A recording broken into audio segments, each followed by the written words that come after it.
Seandainya hari ini bukan ulang tahun pernikahan kelima kami, aku dan suamiku, Adi Nugraha.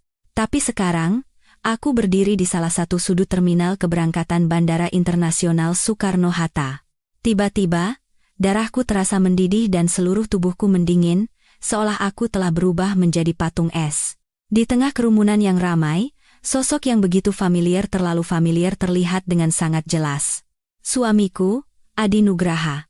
Kemeja polo bermerek yang ia kenakan adalah hadiah dariku bulan lalu. Dengan ekspresi gembira, ia memeluk erat seorang wanita muda dan menarik bernama Rania. Keduanya menunduk, menatap layar ponsel sambil terus tertawa bersama. Pemandangan itu begitu mesra. Tas edisi terbatas yang diselempangkan Rania adalah tas yang sama, yang minggu lalu Adi katakan dipinjam mendadak oleh kliennya. Rania tertawa renyah, lalu berjinjit untuk mengecup ringan pipi Adi. Suaranya terdengar manis yang memuakkan. Mas Adi, bulan madu Kemaladewa kali ini harus jadi kompensasi yang setimpal ya untukku. Kompensasi bulan madu. Dua kata itu menusuk jantungku seperti besi panas yang membara. Saat kami menikah dulu, kondisi keuangan kami sangat sulit. Kami hanya mengadakan acara makan-makan sederhana sebagai ganti resepsi, dan kami bahkan belum pernah pergi berlibur sekalipun. Saat itu, Adi menggenggam tanganku dan bersumpah, "Ayu, maaf ya sudah membuatmu menderita. Nanti aku janji akan menebusnya dengan bulan madu keliling dunia." 5 tahun berlalu, yang aku dapatkan adalah bulan madu dirinya dengan wanita lain. Adi mencubit hidung Rania dengan gemas, berbicara dengan suara lembut yang sudah sangat lama tidak kudengar. "Tenang saja, sayang. Kali ini kita bersenang-senang sepuasnya. Istri tua di rumah itu akhirnya berhasil kusingkirkan, jadi beberapa hari ke depan pasti akan sangat tenang, sampai-sampai aku mungkin butuh waktu untuk terbiasa." Menyingkirkan istri tua di rumah, kuku-kukuku menusuk telapak tanganku dalam-dalam. Rasa sakit itulah yang membuatku berhasil mempertahankan sisa kewarasanku. 5 tahun pernikahan, dan 3 tahun merawat ibu mertua yang terbaring tak berdaya. Aku begitu lelah, fisik dan mental, hingga seluruh masa mudaku terkuras habis.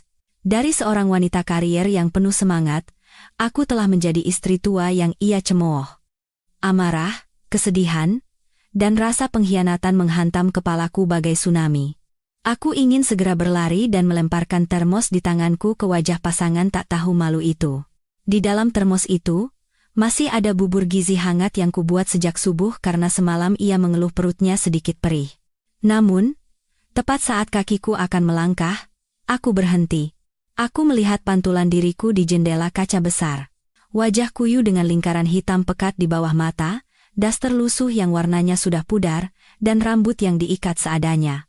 Dibandingkan dengan Rania yang berdandan glamor, aku benar-benar tampak seperti asisten rumah tangga yang memalukan. Jika aku membuat keributan di sini, apa yang akan kudapatkan selain membuat diriku terlihat seperti wanita tak berpendidikan dan menjadi tontonan orang banyak? Adi sudah berani membawa selingkuhannya ke luar negeri secara terang-terangan, artinya ia pasti sudah mempersiapkan segalanya. Teriakan dan tangisanku hanya akan membuatnya semakin pongah dan merendahkanku. Saat itu juga, hatiku membeku. Sebagai gantinya, ketenangan yang nyaris kejam mengambil alih. Aku menyaksikan keduanya bergandengan tangan, tertawa, dan berjalan menuju pemeriksaan keamanan. Punggung mereka terlihat begitu serasi, layaknya pasangan yang sempurna. Aku diam-diam mengeluarkan ponsel, mematikan fitur berbagi lokasi, lalu membuka Instagram. Benar saja, Rania baru saja mengunggah postingan baru. 2 tiket pesawat ke Maladewa, disertai tulisan, "Penderitaan berakhir, kebahagiaan dimulai. Bulan madu berdua saja bersama pria takdirku. Terima kasih untuk seseorang yang tidak tahu diri dan hanya menempati posisi, akhirnya mau menyingkir." Di bawahnya, Adi langsung berkomentar, "Sayang, selamanya aku akan menjadi pria takdirmu. Seseorang yang tidak tahu diri."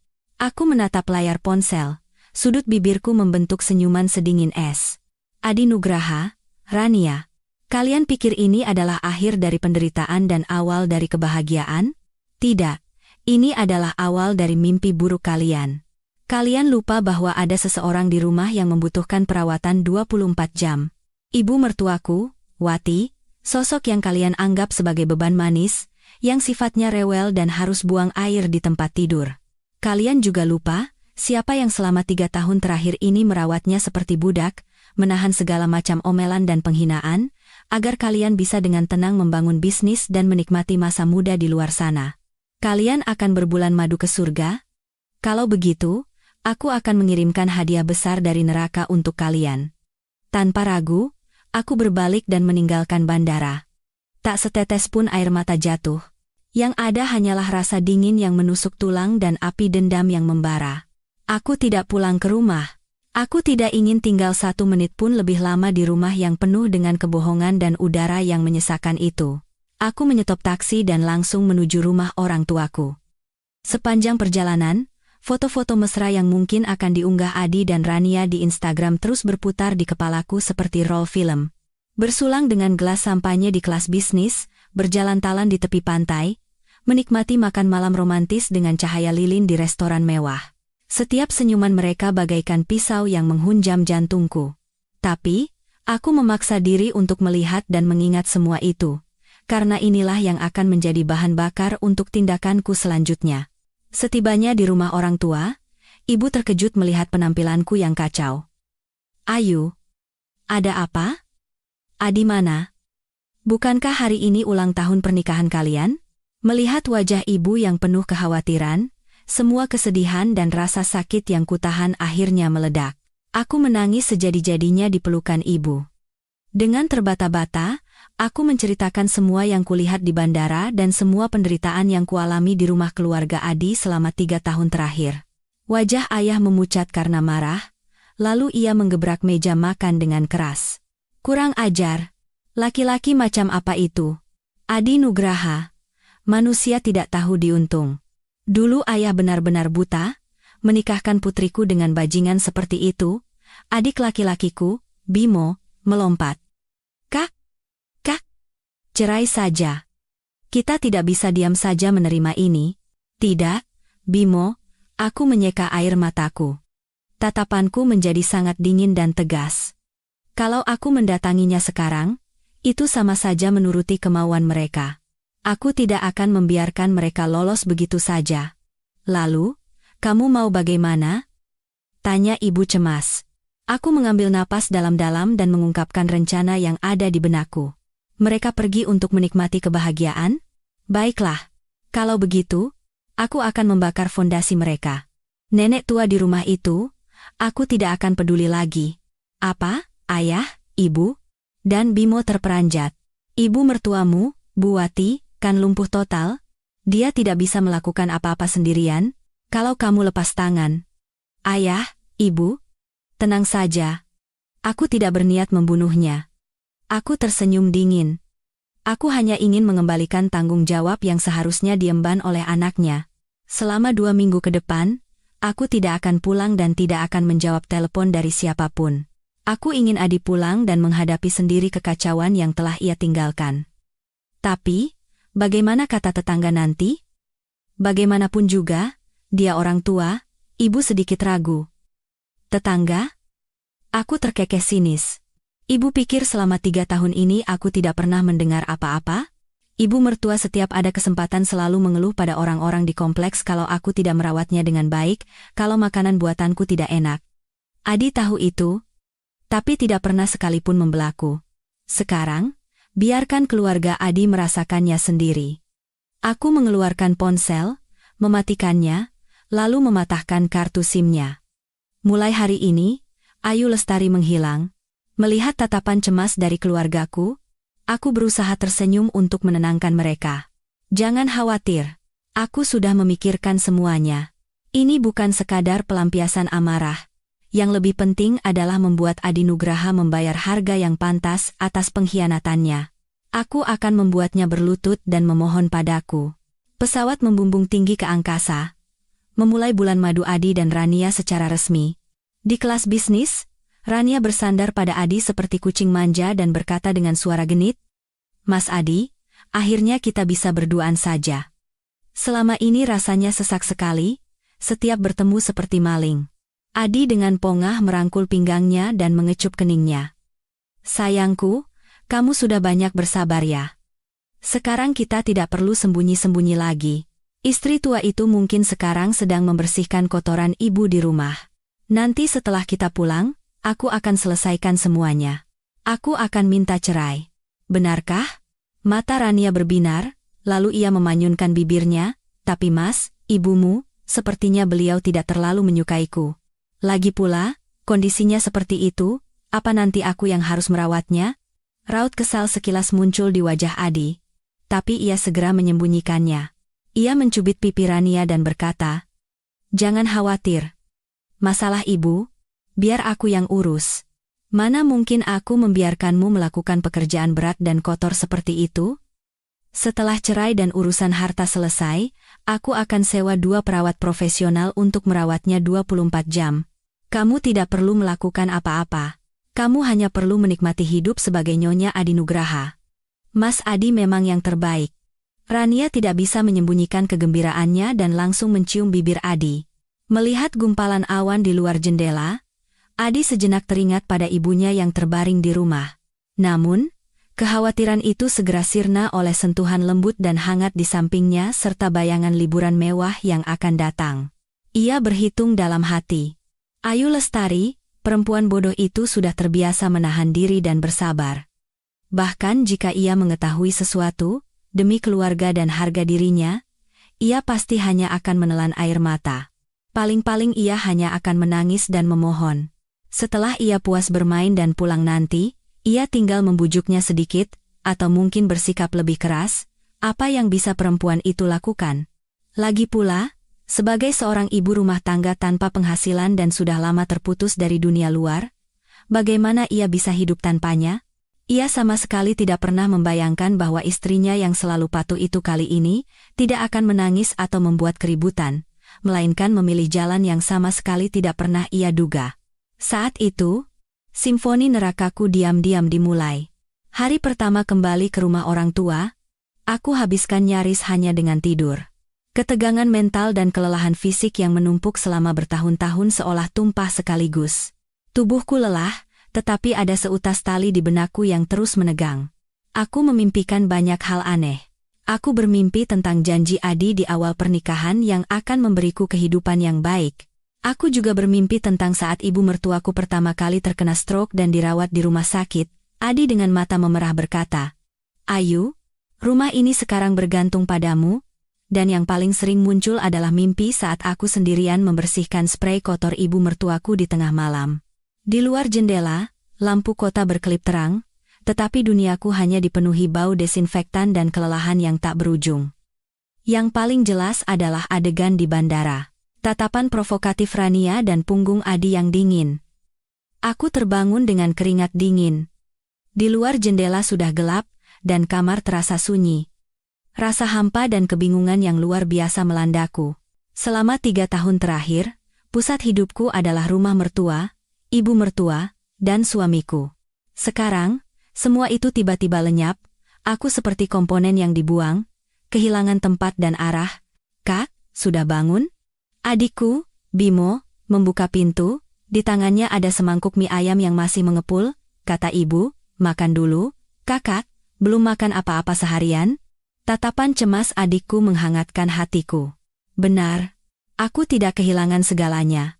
Aku masih punya keluarga yang selalu mendukungku.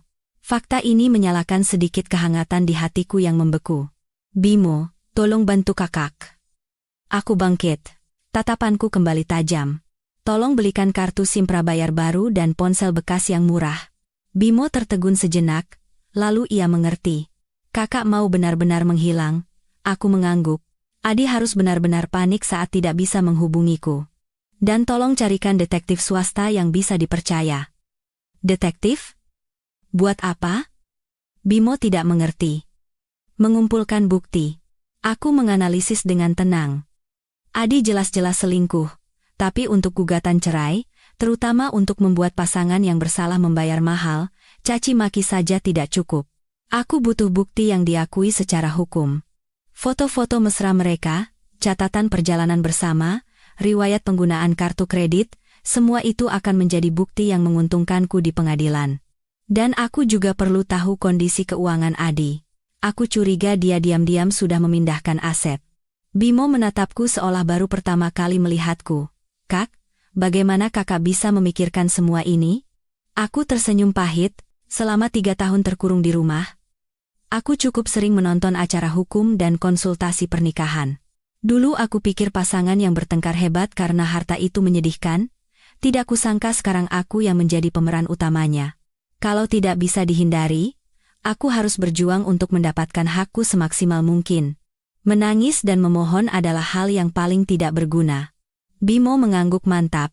Kakak benar. Aku dukung. Ada temanku yang bekerja di bidang itu, bisa dipercaya. Aku hubungi dia sekarang. Melihat punggung adikku yang bersemangat, aku menarik napas dalam-dalam. Benar. Tangisan dan kelemahan tidak akan menyelesaikan masalah apapun. Sejak aku memutuskan untuk meninggalkan keluarga Adi, aku harus mempersenjatai diriku, baik secara mental maupun dengan cara-cara praktis. Selama beberapa hari berikutnya, aku memaksakan diri untuk hidup teratur. Pagi hari aku ikut ibu ke pasar, merasakan kembali denyut kehidupan yang telah lama hilang. Siang hari, aku membaca buku atau mencari informasi di internet tentang hukum perceraian, pembagian harta gono gini, dan pengumpulan bukti perselingkuhan. Malam hari, aku mengobrol dengan keluarga sambil menonton TV. Dari luar, aku tampak sudah tenang, tapi hanya aku yang tahu. Api dendam di lubuk hatiku tidak pernah padam. Ia hanya menyala dengan dingin, menunggu saat yang paling tepat untuk meledak. Aku meminta adikku untuk mengambil beberapa barang penting yang tertinggal di rumah keluarga Adi, KTP, ijazah, dan beberapa kenang-kenangan pribadi. Dalam prosesnya, Bimo dengan santai menyapa Ibu Endang yang tinggal di seberang. Ibu Endang menahan Bimo dan berbisik, "Bimo, kakakmu pergi jauh ya? Sudah beberapa hari tidak kelihatan. Kemarin sepertinya aku dengar ibu mertuamu teriak-teriak dari dalam, setelah itu sunyi. Tadi pagi waktu buang sampah, aku lewat depan rumahnya, kok kayak ada bau aneh ya?" Adikku kembali dan menyampaikan pesan itu padaku. Aku minum air tanpa mengubah ekspresi. Bau aneh. Ini baru permulaan. Ibu mertuaku, Bu Wati, selama 3 tahun terbaring, harus dibalikan badannya, dibersihkan, dan diurus buang airnya secara rutin. Sehari saja tidak diurus, ia akan berguling di atas kotorannya sendiri. 2 hari, luka baringnya akan mulai membusuk. 3 hari, pemandangan itu, aku yang merawatnya selama 3 tahun sangat tahu. Adi Nugraha, kau anak yang berbakti, apa kau tidak pernah berpikir hari ini akan datang saat kau melemparkan ibumu seperti sampah pada istri tuamu dan pergi? Saat kau membisikkan kata cinta pada selingkuhanmu di bawah langit biru Maladewa, apa kau tidak berpikir ibumu sedang mengerang di tengah kotorannya sendiri? Memikirkan ini, tidak ada sedikit pun rasa kasihan di hatiku. Hanya ada rasa puas yang kejam. Rasa sakit yang kalian berikan padaku, aku akan mengembalikannya satu persatu, beserta bunganya.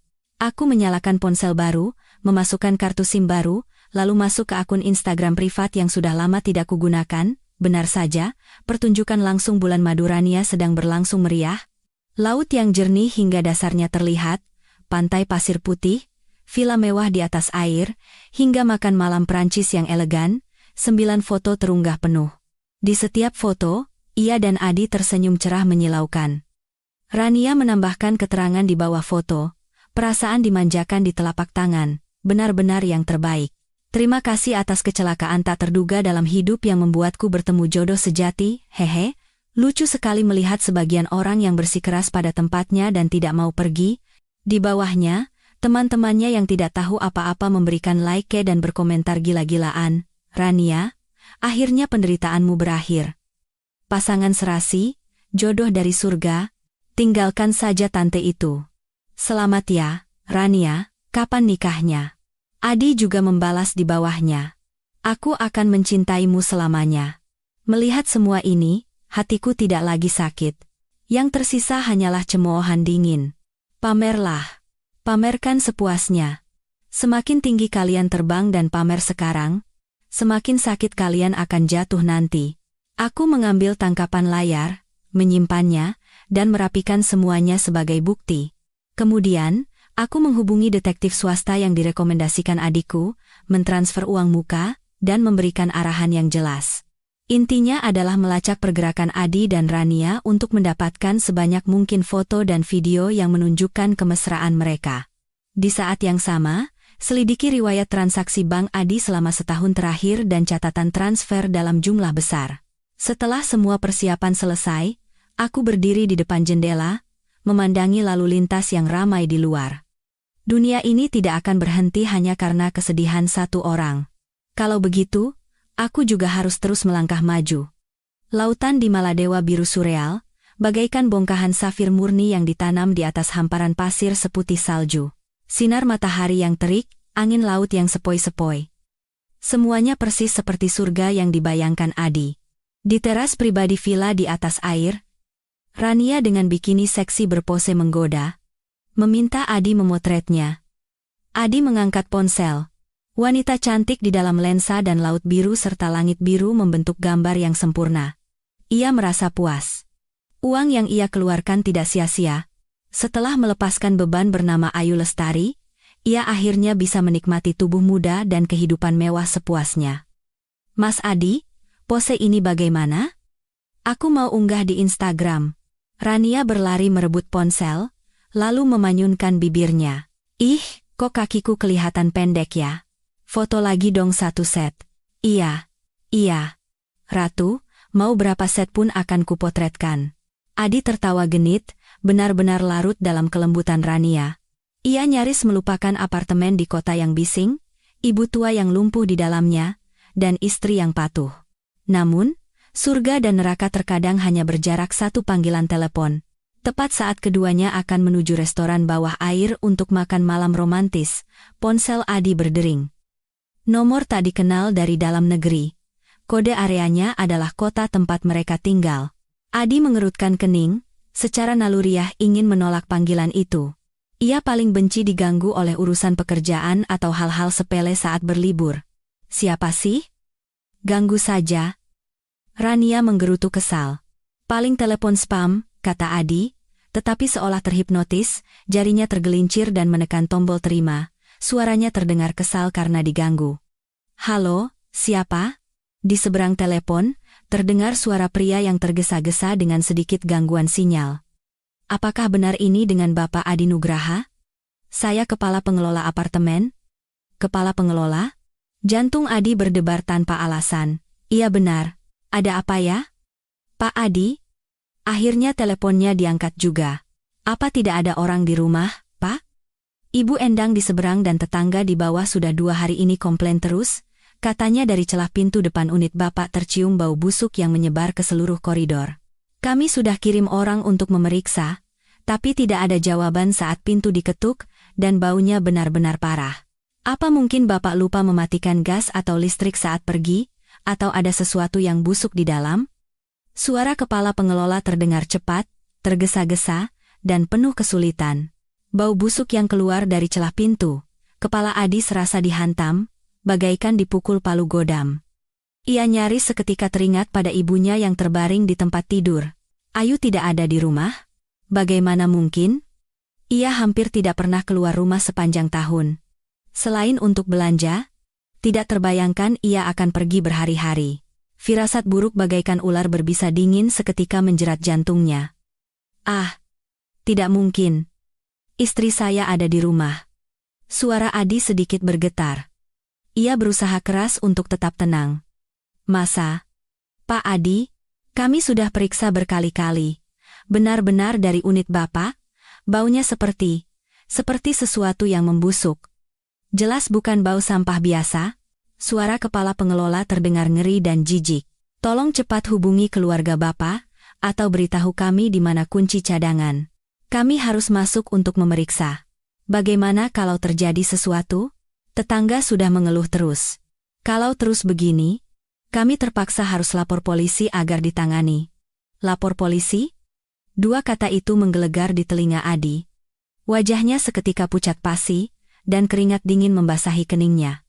Jangan lapor polisi. Ia nyaris berteriak, membuat Rania di sebelahnya terkejut. Saya akan segera hubungi istri saya. Akan saya selesaikan secepatnya.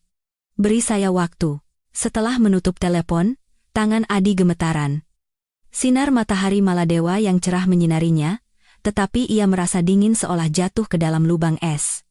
Ada apa, Mas Adi? Kepala pengelola bilang apa? Bau busuk? Maksudnya apa? Rania menarik lengannya dan bertanya dengan manja. Tapi melihat wajah Adi yang tegang, ia pun sadar situasinya tidak biasa. Adi tidak memedulikannya, dengan jari gemetar, ia mencari nama Ayu di kontak dan menelepon. Nomor yang Anda tuju sedang tidak aktif. Suara operator yang dingin itu bagaikan sember air es yang diguyurkan ke kepalanya, tidak aktif. Ponsel Ayu hampir selalu aktif 24 jam untuk berjaga-jaga jika ibu mertuanya memanggil atau ia memberikan instruksi mendadak. Ponsel tidak aktif adalah hal yang sangat tidak normal. Ia tidak menyerah dan menelepon lagi berkali-kali. Tapi yang didapatnya hanyalah suara operator yang dingin itu. Ia buru-buru menelepon nomor rumah. Telepon tersambung, tapi tidak ada yang mengangkat. Suara dering yang panjang terdengar nyaring di teras yang sunyi. Setiap dering seolah memukul saraf Adi yang hampir putus. Tidak ada yang mengangkat. Ibunya lumpuh dan tidak bisa mengangkat telepon sendiri. Ayu tidak ada di rumah, ponselnya mati, dan dari dalam rumah tercium bau busuk yang tak terlukiskan. Beberapa petunjuk itu menyatu, menunjuk pada satu kemungkinan yang membuat Adi merinding. Mungkinkah terjadi sesuatu pada ibunya? Dan Ayu lari karena takut bertanggung jawab? Begitu pikiran ini muncul, ia langsung menjalar di otaknya seperti rumput liar. Ia teringat sifat ibunya yang menjadi rewel setelah lumpuh, wajah Ayu yang semakin kuyu dan tanpa ekspresi, dan fakta bahwa ia pergi tanpa pamit padanya. Ya, pasti begitu. Ayu sudah tidak tahan lagi, dan memanfaatkan saat ia tidak ada untuk melakukan sesuatu pada ibunya, lalu kabur. Itulah sebabnya ada bau busuk di dalam rumah. Itu. Adi tidak mau berpikir lebih jauh. Rasa ngeri dan jijik yang luar biasa membuat perutnya mual. Ia tiba-tiba membungkuk dan muntah. Mas Adi, kenapa? Jangan bikin aku takut. Rania ketakutan melihatnya dan menepuk-nepuk punggungnya. Adi bangkit, dengan mata merah ia mendorong Rania dengan kasar. Seperti binatang yang terperangkap, ia berputar-putar di tempat. Gawat, terjadi sesuatu. Sesuatu yang gawat terjadi di rumah. Ia menjelaskan dengan terbata-bata pada Rania tentang perkataan kepala pengelola dan dugaannya. Setelah mendengar, wajah Rania memucat, tetapi reaksi pertamanya adalah, Lalu bagaimana dengan bulan madu kita? Baru 3 hari, kita sudah pesan restoran bawah air, besok tur pesawat amfibi, lusa mau scuba diving. Bulan madu apaan? Adi membentak, memotong perkataannya. Ibuku mungkin sudah membusuk di rumah, apa aku masih punya mood untuk scuba diving? Rania terdiam mendengar bentakan itu. Ia merasa sedih, tetapi tahu situasinya serius, jadi ia tidak berani mengeluh lagi. Ia hanya bertanya dengan suara pelan, lalu sekarang bagaimana? Bagaimana lagi? Pulang? Sekarang juga? Adi nyaris menjerit. Ia segera mencari penerbangan pulang tercepat di ponselnya. Penerbangan tercepat adalah 6 jam lagi, dan harus transit, jadi baru akan tiba di Jakarta besok malam. Tanpa ragu, ia mulai memesan. Jari-jarinya terus salah ketik karena panik dan marah. Bereskan barang-barang. Cepat. Ia memerintah Rania, suaranya tegas dan mendesak. Tidak seperti biasanya. Rania melihat wajahnya yang sangar, tidak berani berkata apa-apa lagi, dan mulai membereskan barang-barang yang berserakan di kamar. Villa mewah di atas air yang beberapa menit lalu penuh tawa, kini hanya diisi oleh ketakutan yang tertahan dan gerakan yang tergesa-gesa. Sambil memasukkan barang secara mekanis ke dalam koper, Adi terus menelepon ponsel dan telepon rumah Ayu. Yang ia dapatkan hanyalah suara operator yang mengatakan nomor tidak aktif dan nada sambung yang tak berujung. Ia juga mencoba mengirim pesan WhatsApp dan menelepon via WhatsApp. Pesannya tidak terkirim. Ia akhirnya sadar bahwa ia benar-benar tidak bisa menghubungi Ayu. Ia seolah lenyap dari muka bumi, dan hilangnya Ayu saat ini, sangat berbau konspirasi dan balas dendam. Sebuah pikiran yang belum pernah ia pikirkan, atau lebih tepatnya, tidak pernah ia pedulikan, tiba-tiba muncul. Apakah Ayu sengaja melakukannya? Apa ia sudah tahu sesuatu dan membalas dendam dengan cara ini? Tapi pikiran ini segera tertindih oleh ketakutan yang lebih besar. Yang paling mendesak adalah segera pulang dan memeriksa kondisi ibunya. Jika benar-benar terjadi sesuatu pada ibunya, akibatnya tak terbayangkan. Ia tidak berani membayangkan pemandangan apa yang akan menyambutnya saat membuka pintu rumah. Bulan madu impian berakhir dengan cara yang tragis dan mengerikan. Dalam perjalanan ke bandara, Adi tidak berkata sepatah kata pun dengan wajah pucat. Keangkuhannya saat datang sudah lenyap tak berbekas. Rania duduk di sebelahnya, memandangi pohon-pohon palem yang berlalu dengan cepat di luar jendela, hatinya penuh amarah dan kekesalan. Bulan madu yang indah hancur karena ibu mertua tua bangka dan istri sah yang menyebalkan itu. Saat itu, ribuan kilometer jauhnya, aku sedang dengan santai menyirami tanaman di beranda rumah orang tuaku. Adikku, Bimo, berlari dengan gembira sambil menggoyangkan ponselnya dan berkata, "Kak, baru dapat pesan dari detektif. Target sedang terburu-buru pulang, sudah pesan tiket pesawat tercepat." Katanya saking paniknya, dia hampir bertengkar dengan staf darat di bandara. Aku meletakkan penyiram tanaman. Sudut bibirku membentuk senyuman tajam. Oh ya, secepat itu? Sepertinya dia sudah menerima hadiah kejutannya. Ternyata Ibu Endang dan kepala pengelola lebih efisien dari yang kuduga. Penerbangan belasan jam itu terasa seperti siksaan yang lambat dan kejam bagi Adi. Ia tidak bisa tidur sedikit pun. Setiap kali memejamkan mata, berbagai gambaran mengerikan muncul di benaknya. Jasad ibunya yang dingin, bau busuk dan belatung yang merayap, dan wajah Ayu yang tadinya ia kira patuh, kini terlihat seperti iblis. Kadang ia berpikir Ayu lari karena takut, kadang ia yakin ini adalah balas dendam yang terencana dengan matang. Rania di sebelahnya juga tidak tenang. Perjalanan yang seharusnya manis berubah menjadi mimpi buruk. Ia melihat wajah Adi yang pucat pasi, bahkan tidak berani bernapas dengan keras, dan dalam hati mengutuk Ayu serta ibu mertuanya yang lumpuh itu ribuan kali. Pesawat akhirnya mendarat, dan Adi nyaris menjadi orang pertama yang keluar dari pesawat. Ia bahkan tidak mengambil bagasi, menarik Rania, dan berlari keluar bandara seperti orang gila, lalu menyetop taksi. Suaranya serak saat menyebutkan alamat apartemennya. "Pak, cepat ya. Tolong secepat mungkin." Ia terus mendesak dengan urat di keningnya menonjol. Taksi melaju kencang di malam hari. Lampu-lampu neon di luar berkelip, tetapi tidak mampu menerangi kegelapan di hati Adi. Semakin dekat dengan kompleks apartemen, ia semakin tegang, telapak tangannya basah oleh keringat dingin, dan tubuhnya gemetar tak terkendali. Bau busuk dalam imajinasinya seolah menembus ruang dan waktu, menusuk hidungnya.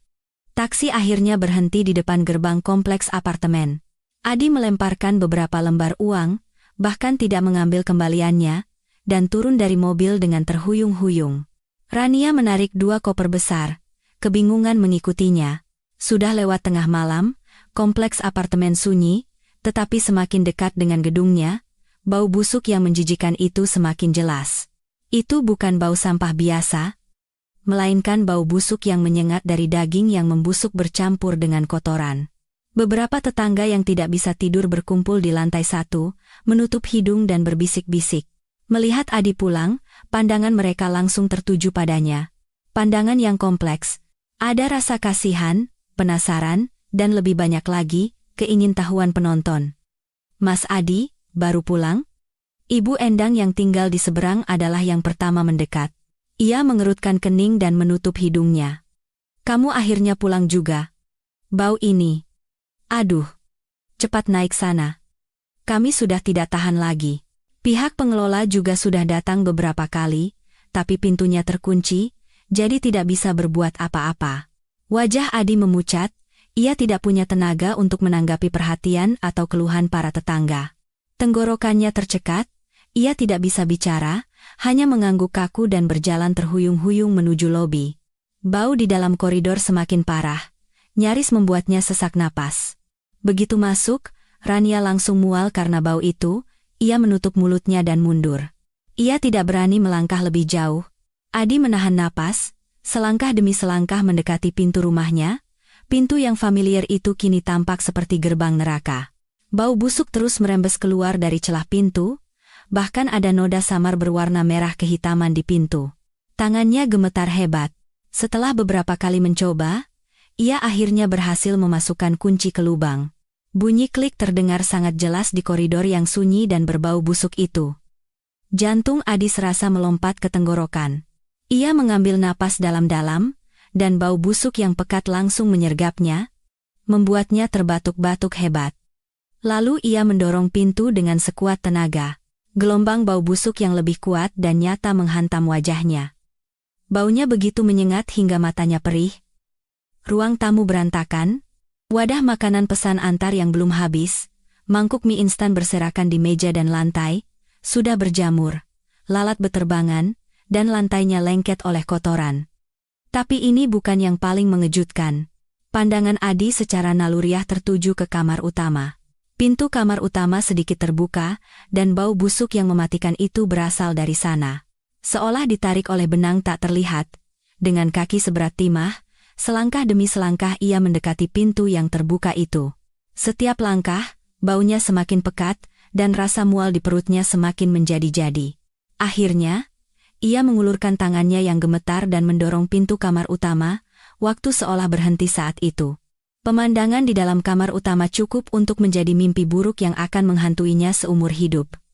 Jendela tertutup rapat, tirai ditutup, membuat ruangan gelap dan pengap. Ibunya, Bu Wati, terbaring di sana. Tapi ia bukan lagi wanita tua yang, meskipun lumpuh, bersih dalam ingatannya. Ia terkubur di dalam tumpukan selimut yang penuh kotoran, rambutnya lengket, wajah dan tubuhnya penuh dengan kotoran yang sudah mengering dan menghitam. Spray dan selimut basah kuyup oleh air seni dan tinja, berwarna coklat kekuningan yang mengerikan, dan mengeluarkan bau yang tak terlukiskan. Luka baringnya sangat parah, bahkan dalam cahaya remang-remang, terlihat luka-luka mengerikan, bahkan ada serangga yang merayap di atasnya. Tapi ibunya masih hidup, matanya terbuka sangat samar. Dengan tatapan kabur dan kosong, ia menatap langit-langit, dan dari bibirnya yang kering, terdengar erangan lemah seperti binatang kecil yang sekarat kedinginan. Tubuhnya sesekali kejang. Dan setiap kali itu terjadi, spray kotor di bawahnya mengeluarkan suara gesekan samar. Penderitaan dan penghinaan tak berujung yang dialami ibunya yang masih hidup memberikan dampak visual dan psikologis yang lebih besar daripada jasad yang dingin. Kepala Adi berdengung dan menjadi putih. Semua dugaan dan ketakutannya hancur berkeping-keping oleh pemandangan neraka yang nyata dan tragis di depan matanya. Ia pernah membayangkan ibunya mungkin sudah meninggal, ia pernah membayangkan Ayu kabur, tetapi ia tidak pernah bermimpi akan melihat pemandangan seperti ini. Ibunya dibuang seperti sampah di sini, hidup di ambang kematian, menderita siksaan yang tidak manusiawi. Dan selama semua ini terjadi, ia sedang bersenang-senang dengan kekasihnya. Dampak visual yang kuat dan serangan penciuman yang ekstrem membuat pertahanan fisiologis Adi runtuh total. Ia tidak tahan lagi, membungkuk memegangi kusen pintu dan muntah dengan hebat seolah ususnya akan putus. Sisa makanan dan asam lambungnya keluar semua. Saking hebatnya ia muntah, air mata fisiologis pun keluar. Ia muntah seolah akan mengeluarkan isi perutnya sampai matanya berkunang-kunang. Bau asam dari muntahannya bercampur dengan bau busuk yang menyengat di dalam ruangan, menciptakan campuran yang lebih menjijikkan. Rania menjulurkan kepalanya dari celah pintu, melirik ke dalam sekali. Hanya dengan sekali lirik, ia menjerit ketakutan, wajahnya pucat pasi, dan ia lari tunggang langgang menuruni tangga. Ia berjongkok di samping taman dan muntah terus-menerus. Adi muntah sampai kehabisan tenaga, lalu ia terduduk lemas di lantai, bersandar di dinding yang dingin. Matanya kehilangan fokus, menatap kosong pada tragedi kemanusiaan di dalam ruangan dan ibunya yang telah melahirkan dan membesarkannya, kini dalam kondisi seperti ini. Ketakutan, rasa jijik, rasa bersalah yang kuat, dan kebencian yang membubung tinggi pada Ayu. Berbagai emosi meledak seperti gunung berapi, bertabrakan di dalam dadanya. Ayu, dasar perempuan gila. Ia akhirnya hancur. Seperti binatang yang terluka, ia menjerit pilu dan putus asa. Tinjunya menghantam lantai dengan keras, mengeluarkan suara tumpul. Kenapa, Ayu? Kenapa kamu melakukan ini? Bagaimana kamu bisa sejahat ini? Ini lebih kejam daripada membunuh ibunya. Ia bangkit dengan terhuyung-huyung, memberanikan diri masuk ke kamar untuk mendekati ibunya, tetapi semakin dekat, baunya semakin tak tertahankan. Lantai yang penuh kotoran membuatnya tidak punya tempat untuk melangkah. Ia melihat di atas meja nakas ada setengah gelas air berlumut dan beberapa potong roti kering berjamur. Ayu tidak pergi tiba-tiba. Ia sengaja meninggalkan makanan dan air minimal untuk bertahan hidup, membiarkan ibu mertuanya jatuh ke dalam situasi putus asa seperti ini. Ini adalah balas dendam yang direncanakan sejak lama, yang paling kejam dan menyakitkan, ditujukan untuk Adi. Ia mengeluarkan ponsel dengan tangan gemetar, sekali lagi dengan sekuat tenaga menelepon Ayu. Nomor yang Anda tuju sedang tidak aktif. Suara operator yang dingin itu bagaikan pisau tajam terakhir yang memutuskan sarafnya yang tegang. Buk. Ponsel itu terlepas dari tangannya dan jatuh ke lantai yang kotor. Pandangan Adi kabur, tubuhnya terhuyung-huyung, lalu kakinya lemas, ia ambruk seperti tumpukan tanah, tepat di ambang pintu rumah yang kotor dan berbau busuk, seperti gerbang neraka. Ia pingsan, tidak kuat menahan guncangan ganda, mental dan fisik. Dan saat ia tergeletak di lantai dengan kesadaran yang memudar, ia sama sekali tidak menyadari bahwa di salah satu sudut ruang tamu, sebuah titik merah kecil yang berkedip samar sedang dengan tenang merekam semua ini. Para tetangga di luar mendengar jeritan dan suara sesuatu yang roboh dari dalam.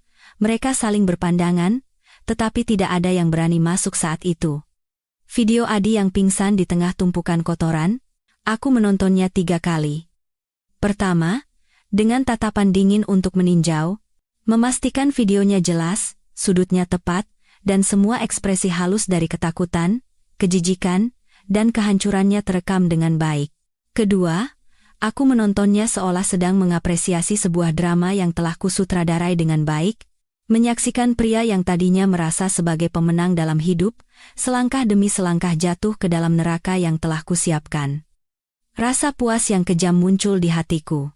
Saat menonton untuk ketiga kalinya, hatiku sudah seperti danau yang tenang tanpa riak, seolah menonton sandiwara badut dari orang asing yang tidak ada hubungannya denganku.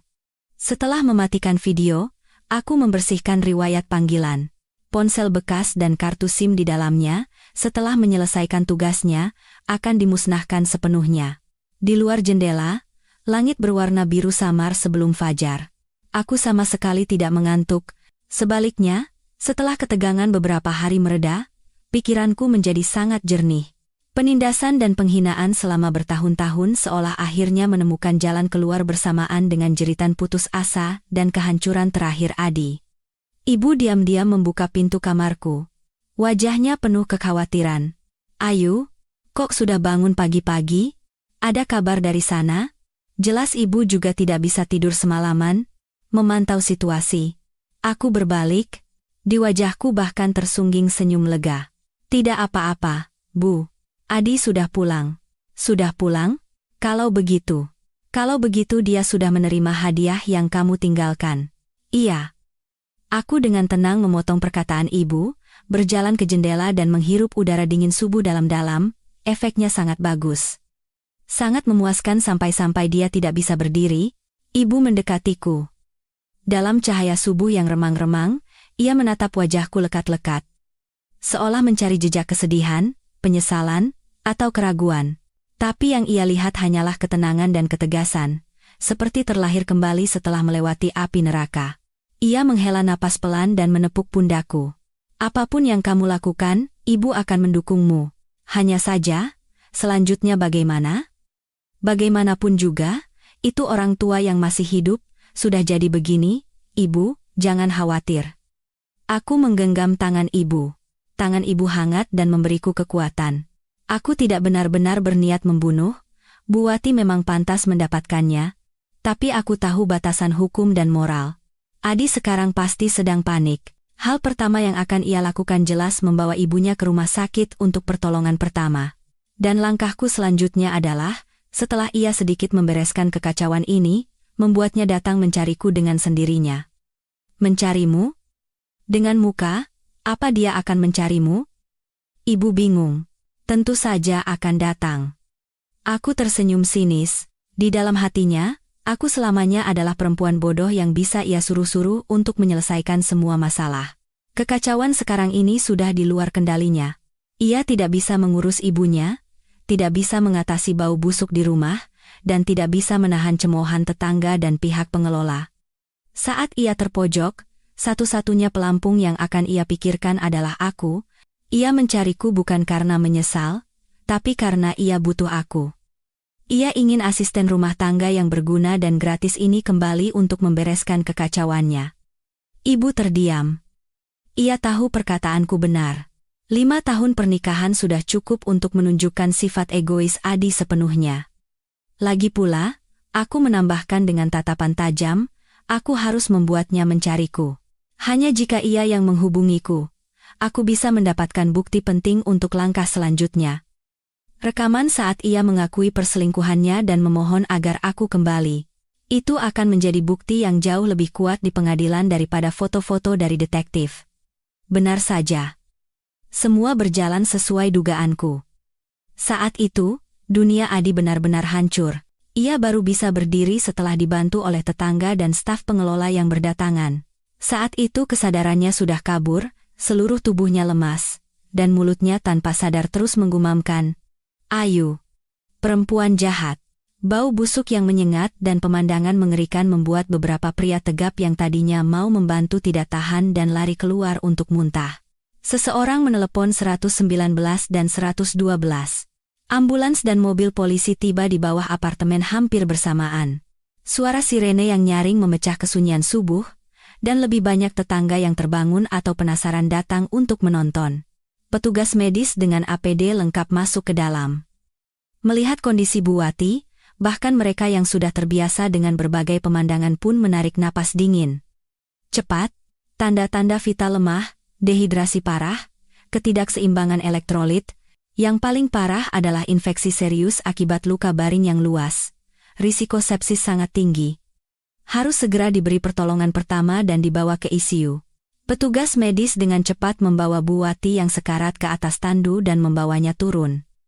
Polisi memulai penyelidikan rutin. Adi dipindahkan ke tempat yang berventilasi baik di lantai 1 dan diberi oksigen, baru kemudian ia sedikit sadar, tetapi wajahnya masih pucat pasi, seluruh tubuhnya gemetar, dan ia tidak bisa menjelaskan situasi dengan baik.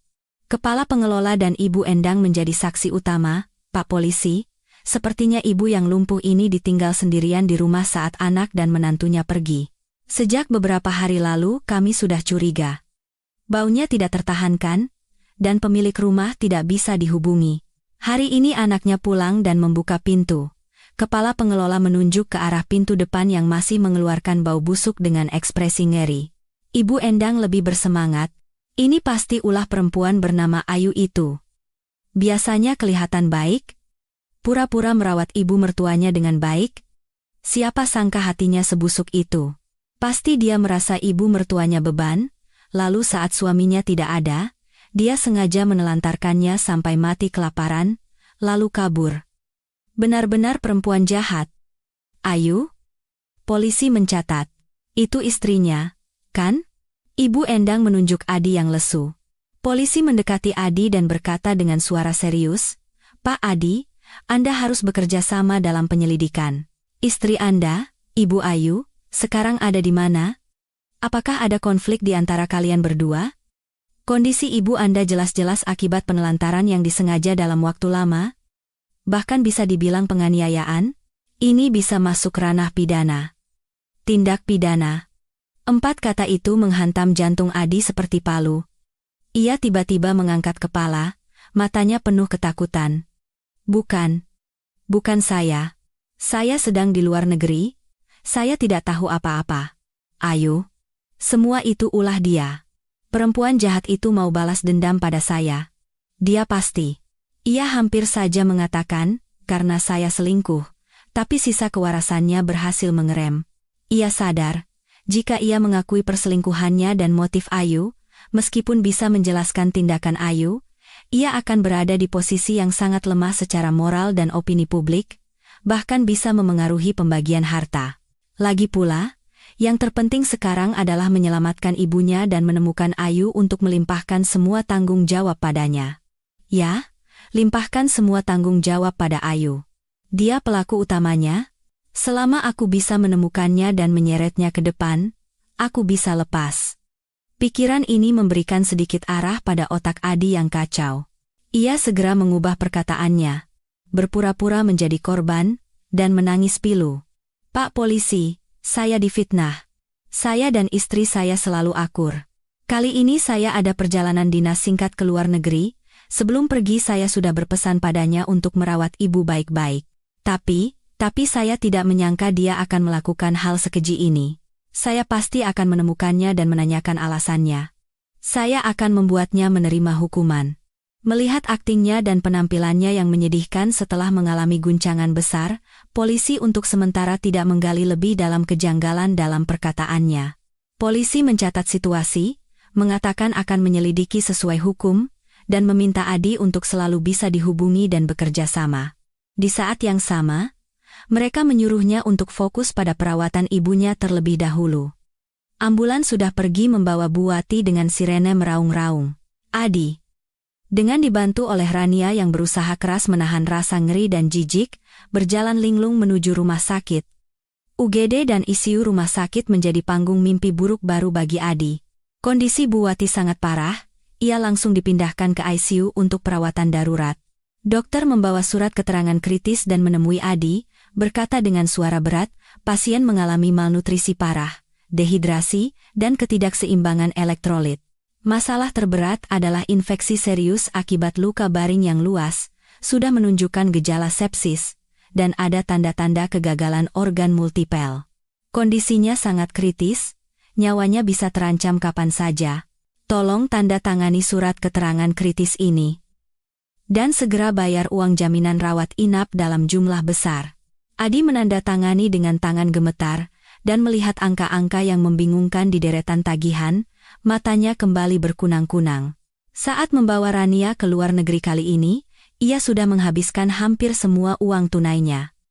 Ia mengertakkan gigi, menggesek beberapa kartu kredit, baru bisa membayar biaya rawat inap awal.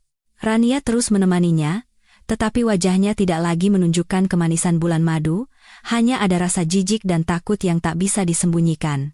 Bau desinfektan rumah sakit, udara yang berat di luar ICU, dan bau busuk yang seolah tak hilang dari tubuh Adi, semuanya membuatnya sangat tidak nyaman. "Mas Adi, ibu pasti akan baik-baik saja, kan?" Ia bertanya hati-hati, tetapi dalam hati ia sedang menghitung bagaimana caranya bisa segera pergi dari tempat mengerikan ini. Ia tidak ingin terlibat dalam masalah mengerikan ini. Adi menggaruk kepalanya dengan kesal, tidak punya waktu untuk memedulikannya. Di otaknya hanya ada satu pikiran, bagaimana cara menemukan Ayu, bagaimana cara membuatnya membayar biaya rumah sakit yang sangat besar ini, bagaimana cara membuatnya membereskan kekacauan ini. Ia terus-menerus menelepon Ayu, mengirim pesan WhatsApp, bahkan mencoba menelepon dengan ponsel Rania, hasilnya sama saja, tidak aktif atau tidak ada jawaban. Ia juga mencoba menghubungi orang tua Ayu, tetapi ibu mertuanya hanya sekali mengangkat telepon, berkata dengan dingin, "Ayu tidak di sini. Kami juga tidak tahu dia di mana," lalu menutup telepon. Ditelepon lagi, tidak diangkat. Ayu dan keluarganya seolah lenyap dari muka bumi. Tekanan yang luar biasa, kesulitan keuangan, kekhawatiran akan kondisi ibunya, dan yang terpenting, ketakutan harus bertanggung jawab serta ketidakberdayaan karena tidak bisa menemukan Ayu, nyaris membuat Adi hancur.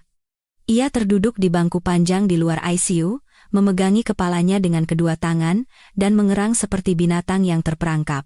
Rania melihatnya seperti itu, kesabarannya yang tersisa pun habis. Ia mencari alasan. "Mas Adi, badanku rasanya tidak enak. Aku mau pulang istirahat dulu." Dan tanpa menunggu jawaban Adi, ia bergegas meninggalkan rumah sakit seolah menghindari wabah. Adi bahkan tidak meliriknya. Sekarang, mana ada waktu ia memikirkan selingkuhannya?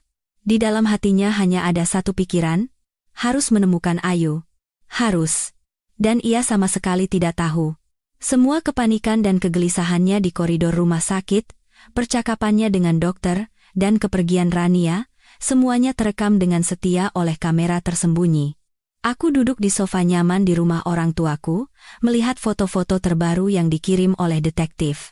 Adi yang kebingungan di depan loket pembayaran rumah sakit.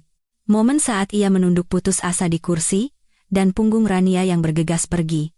Setiap foto bagaikan potongan puzzle yang menyusun jurang kejatuhannya. Hari-hari di rumah sakit adalah siksaan bagi Adi setiap detiknya. Biaya ICU mengalir deras seperti air, dan tagihan rumah sakit terus berdatangan. Bu Wati berhasil melewati masa kritis, tetapi kondisinya masih belum membaik, membutuhkan perawatan jangka panjang dan perawatan profesional. Ini berarti pengeluaran yang tak berujung. Dokter sudah memberitahunya dengan jelas. Bahkan jika berhasil diselamatkan, ia pada dasarnya akan menjadi seperti tanaman, membutuhkan perawatan profesional 24 jam, dan biayanya akan sangat besar. Rania, sejak meninggalkan rumah sakit hari itu, bersembunyi di apartemennya dengan alasan tidak enak badan.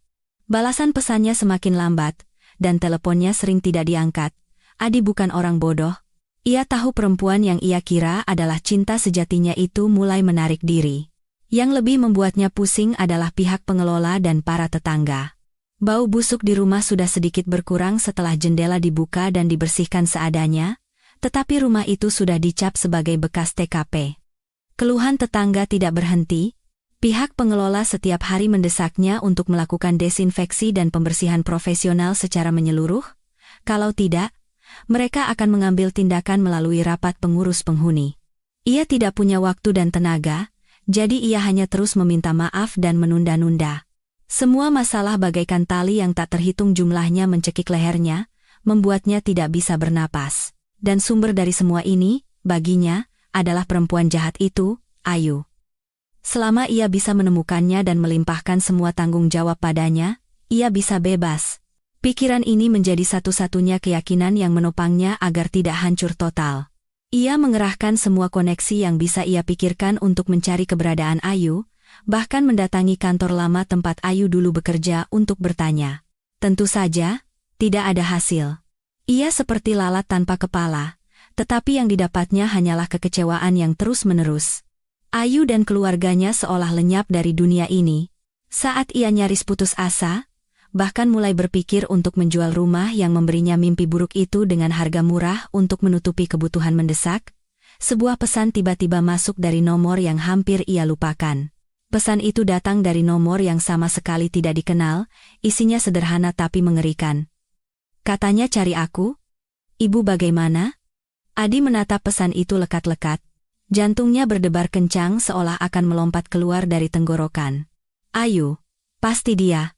Akhirnya dia muncul. Rasa gembira langsung menyelimutinya, dan diikuti oleh kemarahan yang membubung tinggi.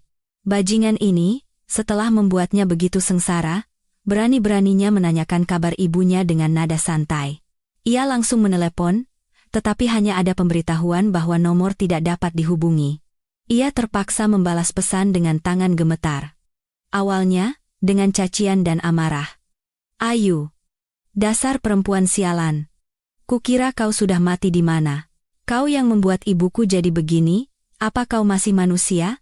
Cepat kembali, kalau tidak, aku lapor polisi dan membuatmu di penjara. Pesan itu bagai batu yang tenggelam di laut. Adi menunggu lama, tidak ada balasan. Ia seperti binatang yang terperangkap, mondar-mandir di koridor rumah sakit. Api di hatinya semakin membara, tetapi yang lebih besar adalah rasa tidak berdaya. Sekarang, dialah yang membutuhkan.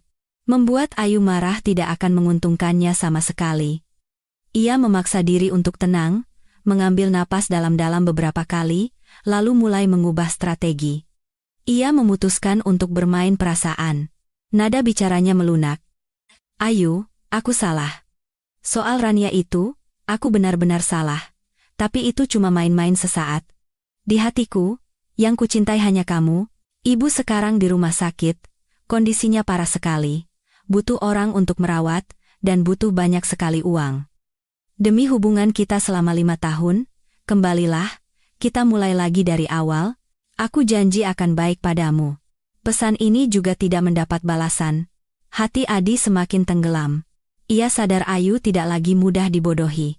Ia sedang menekannya, memintanya menunjukkan kesungguhan yang lebih besar. Di bawah tekanan yang luar biasa, pertahanan psikologis terakhirnya mulai runtuh. Ia berjongkok di sudut dinding rumah sakit yang dingin, memegangi kepalanya, dan tanpa memikirkan harga diri atau martabat lagi, mulai mengetik pesan yang penuh keputusasaan dan permohonan, kata demi kata. Nada bicaranya berubah dari keras, menjadi membujuk, dan akhirnya menjadi permohonan total. Ayu, tolong angkat teleponku. Kita bicara ya? Ibu kritis. Dokter bilang butuh banyak sekali uang. Aku tidak sanggup sendirian. Ayu, semua yang dulu itu salahku. Aku bukan manusia. Maafkan aku sekali ini saja. Kalau kamu mau kembali dan bantu merawat ibu, bantu aku melewati krisis ini, aku akan turuti semua syaratmu. Rumah akan atas namamu, uang semua kamu yang kelola, gajiku akan kuberikan semua padamu. Aku akan putus total dengan Rania. Sungguh. Aku bersumpah. Ayu, aku benar-benar sudah di jalan buntu. Yang bisa menolongku hanya kamu tidak mungkin tega, kan? Sekalipun ibu dulu jahat padamu, tapi kan dia manusia. Ayu, balas satu kata saja, aku mohon. Ya? Aku akan berlutut memohon padamu. Pesan-pesan ini, satu persatu, begitu rendah, menunjukkan ketakutan, ketidakberdayaan, keegoisan, dan kepengecutannya. Ia bahkan mengirim beberapa pesan suara, memohon dengan suara terbata-bata dan menangis. Dan semua ini, aku baca dengan tenang kata demi kata, dan dengarkan kalimat demi kalimat di ponsel baruku. Melihat pesan dan pesan suara dari pria yang tadinya begitu angkuh, kini memohon seperti anjing yang kehilangan tuannya, tidak ada sedikit pun rasa kasihan di hatiku. Hanya ada rasa dingin seperti sedang memandang rendah seorang badut. Inilah yang kuinginkan.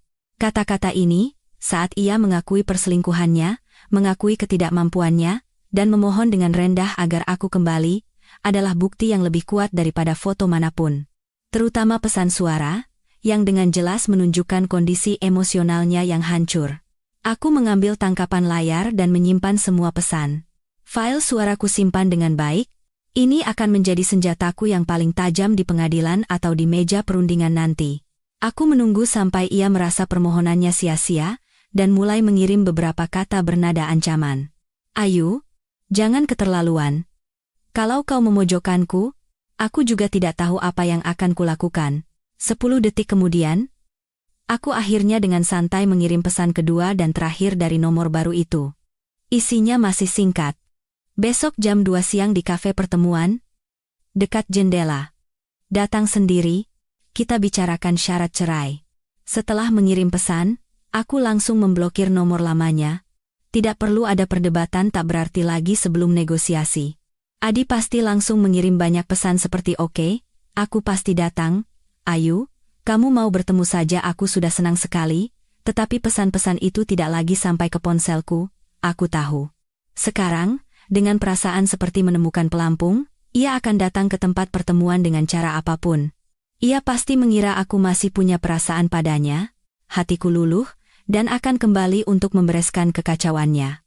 Sayangnya, ia salah. Aku mengajaknya bertemu bukan untuk berdamai, melainkan untuk memberikan pukulan terakhir, untuk melemparkan surat perjanjian cerai tepat di wajahnya saat ia paling lemah. Aku mengeluarkan data yang lebih detail yang dikirim oleh detektif selama 2 hari terakhir. Selain foto-foto Adi dan Rania yang lebih vulgar di Maladewa, ada juga laporan analisis awal tentang aliran dana bank. Benar saja. Adi telah mentransfer sejumlah besar uang beberapa kali selama setahun terakhir ke tujuan yang tidak jelas, diduga untuk menyembunyikan aset atau untuk Rania. Selain itu, detektif juga berhasil memotret Rania yang beberapa kali bertemu mesra dengan pria muda lain setelah aku menghilang. Sepertinya cinta sejati yang dikatakan Adi tidak begitu kuat. Ini adalah hasil yang tak terduga. Mungkin bisa memberinya sedikit masalah tambahan di saat genting. Aku merapikan data-data ini ke dalam amplop kokelat dan mulai menyusun surat perjanjian cerai. Tuntutanku jelas dan tegas. Pertama, karena perselingkuhan Adi selama masa pernikahan, hubungan suami istri telah hancur total. Dan Adi adalah pihak yang bersalah. Kedua, apartemen yang kami tinggali saat ini, meskipun penuh dengan kenangan buruk, adalah harta bersama setelah menikah dan nilainya cukup besar, maka menjadi milik pihak istri. Ketiga, tabungan bersama harus dihitung dengan jelas, dan 70% dari aset yang ia sembunyikan menjadi milik pihak istri. Keempat, Pihak suami harus membayar ganti rugi kerugian moral kepada pihak istri dalam jumlah yang akan membuatnya merasa sakit, dibayar tunai sekaligus. Kelima, semua biaya pengobatan, perawatan, dan biaya lain-lain ibunya, Bu Wati, ditanggung sepenuhnya oleh pihak suami dan tidak ada hubungannya dengan pihak istri. Syarat-syarat ini bisa dibilang kejam. Tetapi inilah harga yang harus dibayar Adi karena telah mengkhianati pernikahan dan menginjak-injak pengabdianku selama 5 tahun. Setelah selesai menulis perjanjian, aku memandang kegelapan pekat di luar jendela. Sudut bibirku membentuk senyuman dingin. Pukul 13.50, aku tiba 10 menit lebih awal di kafe pertemuan yang telah disepakati. Sinar matahari masuk melalui jendela besar, dan udara dipenuhi aroma kopi yang pekat serta alunan musik jazz yang lembut. Aku memilih tempat duduk dekat jendela yang telah ditentukan. Tempat ini relatif tenang dan bisa mengamati situasi di pintu masuk. Aku memesan segelas americano dan mengeluarkan amplop coklat tebal berisi semua bukti dari tasku, meletakkannya dengan ringan di atas meja. Jantungku berdetak teratur, telapak tanganku kering. Tidak ada ketegangan, tidak ada keraguan, hanya ada ketenangan dan ketegasan, sebelum menjalani sebuah ritual penting. Pukul 13.58, sosok yang familiar tetapi kuyu muncul di depan pintu kafe. Adi. Hanya dalam beberapa hari, ia seolah menua 10 tahun. Jenggotnya tidak dicukur, matanya cekung, kemeja polo mahalnya kusut, dan masih tercium bau desinfektan rumah sakit serta aura keterpurukan yang samar. Matanya dengan cemas mengamati seisi kafe. Saat menemukanku, wajahnya pertama kali menunjukkan kelegaan, lalu segera berubah menjadi campuran emosi yang kompleks, marah, memohon, dan sisa harapan sia-sia. Ia berjalan cepat mendekat dan nyaris ambruk di kursi di seberangku. Suaranya serak dan tergesa-gesa. "Ayu, akhirnya kamu mau bertemu." Aku sedikit memundurkan tubuh, menghindari tangannya yang mencoba menggapai. Mataku dengan tenang mengamati penampilannya yang kuyu. Lebih parah dari di video atau foto. Guncangan visual ini memberikan kepuasan. Duduk yang benar. Suaraku tidak mengandung emosi sedikit pun. Dingin seperti es. Adi tertegun oleh sikapku. Kemarahan sekilas muncul di wajahnya, tetapi segera tertindih oleh keinginan yang lebih kuat untuk memohon. Ia dengan cemas mengatupkan kedua tangannya, mencondongkan tubuh ke depan, dan berkata dengan cepat, "Ayu, aku tahu kamu marah. Aku salah. Aku bukan manusia. Aku seperti kerasukan setan. Tapi demi hubungan kita selama 5 tahun, dan melihat kondisi ibu sekarang, kamu tidak boleh diam saja. Rumah sakit setiap hari menagih uang. Ibu butuh orang di sampingnya, rumah berantakan. Aku benar-benar hampir gila." Sampai di sini, matanya benar-benar memerah. Suaranya tercekat. "Ayu, kembalilah. Aku mohon padamu. Sekali ini saja. Ya? Aku akan turuti semua katamu. Aku akan putus total dengan Rania. Nanti, rumah ini kamu yang jadi tuannya, uang semua kamu yang kelola. Aku akan bekerja seperti kerbau untukmu." Kata-kata ini sama persis dengan permohonannya di pesan, bahkan lebih hidup dan menyedihkan. Jika aku adalah aku sebulan yang lalu, mungkin aku akan tertipu oleh aktingnya yang canggung ini. Tapi sekarang, ini hanya terdengar konyol. Aku mengangkat cangkir kopi dan menyesapnya. Rasa pahit menyebar di lidahku, tetapi malah membuat pikiranku lebih jernih. Aku tidak menanggapi rengekannya, langsung ke pokok permasalahan. Nada bicaraku datar, seolah sedang membicarakan cuaca. "Adi, aku memanggilmu ke sini bukan untuk mendengar penyesalanmu, bukan juga untuk membahas apakah aku harus kembali menjadi pembantu gratisanmu." Aku mendorong amplop coklat di sampingku ke arahnya. "Ini surat perjanjian cerai. Baca. Kalau tidak ada masalah, tanda tangani di sini." Permohonan dan jejak air mata di wajah Adi seketika membeku. Ia membelalakan mata, menatap amplop dan aku bergantian dengan tidak percaya, seolah tidak mengerti apa yang kukatakan. "Cerai?" Ia menggelengkan kepala dengan kuat, seolah mendengar hal yang tidak masuk akal. "Tidak, Ayu, sekarang bukan saatnya membicarakan ini. Ibu ada di ICU, masalah kita bisa diselesaikan pelan-pelan. Yang paling mendesak adalah..." Yang paling mendesak adalah biaya rumah sakit dan perawatan ibumu, serta membereskan kekacauan yang kau tinggalkan, kan? Aku dengan dingin memotong perkataannya. Tapi itu semua tidak ada hubungannya lagi denganku. Itu tanggung jawabmu, jadi selesaikan sendiri. Ayu. Adi akhirnya tidak bisa menahan amarahnya dan meninggikan suaranya. Beberapa tamu di meja sebelah menoleh. Ia menyadari situasi dan berusaha menahan amarahnya, menurunkan suaranya, tetapi nada bicaranya penuh ancaman dan ketidakpahaman. Apa harus sekejam ini? Ibuku, bagaimanapun juga, sudah tinggal bersamamu selama 3 tahun. Sekarang dia sekarat di rumah sakit, apa kau tidak punya sedikit pun rasa kasihan? Bagaimana kau bisa sejahat itu? Jahat? Aku mengulangi 2 kata itu dan tersenyum sinis. Adi, kalau bicara soal kejahatan, aku mungkin tidak ada 1/10.000-nya dirimu. Aku membuka amplop, dengan santai mengeluarkan hadiah pertama dan mendorongnya ke arahnya. Beberapa lembar foto berwarna yang diperbesar. Pemandangan ia dan Rania berpelukan di bandara. Momen mesra di pesawat, ciuman di pantai Maladewa. Setiap foto dengan jelas menusuk matanya. Pupil mata Adi menyusut, wajahnya langsung pucat. Seolah terbakar, ia dengan kasar menepis foto-foto itu ke lantai. Napasnya menjadi cepat. Kau membuntutiku? Jangan menyangkal. Aku mengeluarkan beberapa lembar kertas lagi, sebagian laporan pergerakan dan catatan waktu dari detektif. Waktunya cocok persis dengan saat ia mengunggah foto di Instagram. Perlu aku ingatkan lagi?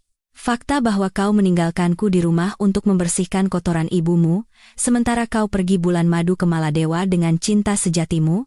Perlu aku jelaskan lagi apa arti tulisan Rania di Instagram? Terima kasih untuk seseorang yang tidak tahu diri dan hanya menempati posisi, akhirnya mau menyingkir. Adi membuka mulutnya, tetapi tidak bisa berkata apa-apa. Keringat dingin membasahi keningnya. Jelas ia tidak menyangka aku punya bukti sekuat ini. Itu tidak membuktikan apa-apa. Ia masih mencoba berkelit dan mengalihkan pembicaraan. Sekalipun aku salah sesaat, kau juga tidak seharusnya membalas dendam seperti itu. Itu ilegal. Aku bisa menuntutmu atas penelantaran orang tua. Menuntutku? Aku tertawa ringan, seolah mendengar lelucon besar. Adi, apa kau lupa? Siapa yang meninggalkan ibunya sendirian di rumah dan pergi? Padahal kau tahu persis dia lumpuh dan tidak bisa melakukan apa-apa sendirian. Selama lebih dari 2 minggu. Sementara kau bersenang-senang di luar negeri. Aku mengeluarkan sebuah perekam suara kecil dari amplop dan menekan tombol putar. Segera terdengar suara Adi yang meraung putus asa di koridor rumah sakit hari itu dan suaranya yang memohon meratapi nasibnya. Di dalamnya terdengar jelas bagian. Saya sedang di luar negeri, saya tidak tahu apa-apa. Ayu. Perempuan itu. Dan permohonan rendah hatinya setelah itu. Ayu, aku mohon. Asal kau mau kembali, aku akan turuti semua syaratmu. Aku akan putus total dengan Rania. Suara diperekam dan sosoknya yang duduk di seberangku saat ini membentuk kontras yang tajam, sangat ironis. Wajah Adi memucat, lalu memerah, lalu membiru. Seperti palet cat, ia mengulurkan tangan mencoba merebut perekam, tetapi aku dengan cepat menariknya kembali. Rekaman ini, ditambah dengan kesaksian dari pihak pengelola dan para tetangga, sudah cukup untuk membuktikan bahwa kau, sebagai wali hukum, yang pertama kali menelantarkan orang tua dalam situasi berbahaya. Sebaliknya, aku berhenti sejenak, lalu berkata dengan jelas, aku hanya pergi dari rumah karena putus asa setelah menemukan perselingkuhanmu dan hubungan pernikahan kita hancur. Secara hukum, aku tidak punya kewajiban untuk menafkahi ibumu, terutama dalam situasi di mana kau, sebagai anak dan wali hukumnya, ada dan mampu menjalankan tanggung jawab. Kalau kita benar-benar sampai ke pengadilan, kita lihat saja hakim akan memutuskan siapa yang punya tanggung jawab utama. Melihat semua harapan di wajahnya sirna, aku terus memberikan pukulan telak. Dan aku sedang mengumpulkan bukti bahwa kau telah memindahkan harta bersama dan menggunakan uang itu untuk menafkahi pihak ketiga. Jika kau tidak setuju dengan perceraian secara damai dan bersikeras memperpanjang masalah di pengadilan, aku tidak akan ragu untuk mempublikasikan semua ini. Bersama dengan berita bahwa ibumu sekarang ada di ICU sebagian besar karena kelalaianmu. Saat itu, aku tidak tahu apakah pekerjaan dan reputasimu akan selamat. Setiap kalimat yang kuucapkan, tubuh Adi semakin merosot. Semua keberuntungan dan ancamannya hancur menjadi abu di depan bukti-bukti kuat yang kuberikan. Ia terduduk di sofa seperti balon kempes. Matanya kosong, tidak bisa membantah atau memohon lagi. Ia baru sadar sekarang. Sejak aku menemukan perselingkuhannya, aku tidak pernah sekalipun berpikir untuk memperbaiki hubungan. Hilang dan diamnya aku selama ini adalah persiapan untuk pengadilan terakhir hari ini. Yang ada di tanganku bukan permohonan, melainkan putusan.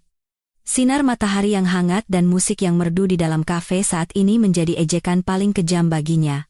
Ia mengira ini adalah tempat harapan untuk berdamai, tetapi tak disangka, ini adalah tempat eksekusi kematian sosialnya. Aku melihat penampilannya yang kalah total, tidak merasakan sedikit pun simpati.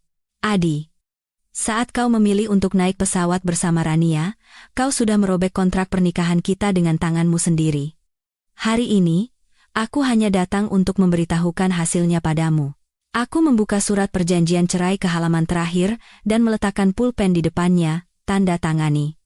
Ini satu-satunya pilihan bagimu untuk menjaga sisa martabatmu. Ia mengambil pulpen dengan tangan gemetar. Beratnya terasa seperti ribuan kilogram. Ia mengangkat kepala menatapku, matanya penuh keputusasaan dan pertanyaan terakhir yang tersisa. Ayu, selama 3 tahun ini, apa kau tidak punya sedikit pun perasaan tersisa untukku? Aku tidak menghindari tatapannya. Melawannya. Suaraku jelas dan dingin. Sejak aku melihat kalian berdua di bandara, semuanya lenyap. Penopang mental terakhir Adi hancur total. Seperti boneka yang jiwanya telah dicabut, ia dengan mekanis dan gemetar menuliskan namanya di kolom tanda tangan surat perjanjian cerai. Suara ujung pulpen menggores kertas terdengar samar. Saat Adi menandatangani, pulpen itu seolah tidak menggores kertas, melainkan menembus gelembung yang selama ini ia pertahankan dengan susah payah. Gelembung yang membengkak karena kebohongan, pengkhianatan, dan keegoisan, yang dari luar tampak indah tetapi sebenarnya rapuh, pecah dengan suara pop, hanya menyisakan bau busuk dan kekacauan yang tak terlukiskan.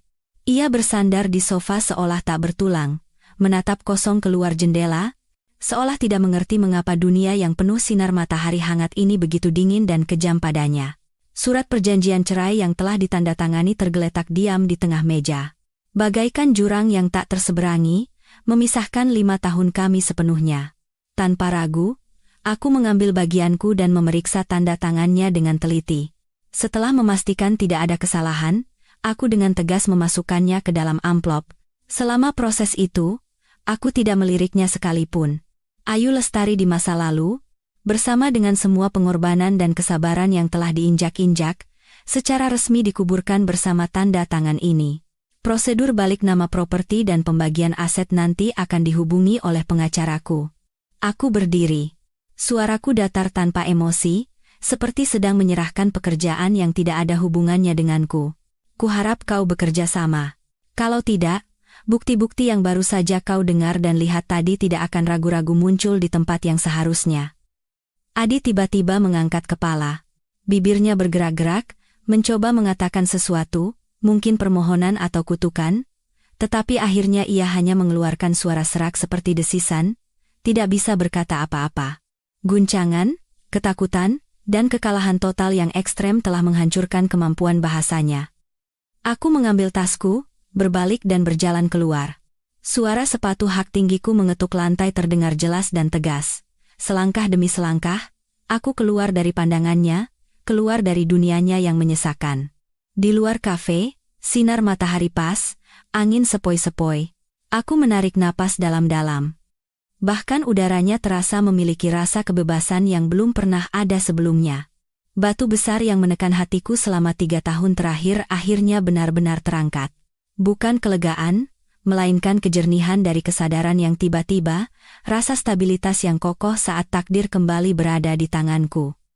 Aku tidak langsung pulang, melainkan menuju sebuah kantor hukum.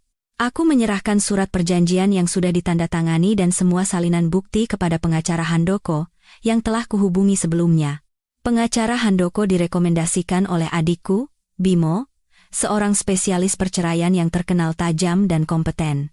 Ia dengan cepat meninjau dokumen, matanya menunjukkan kekaguman.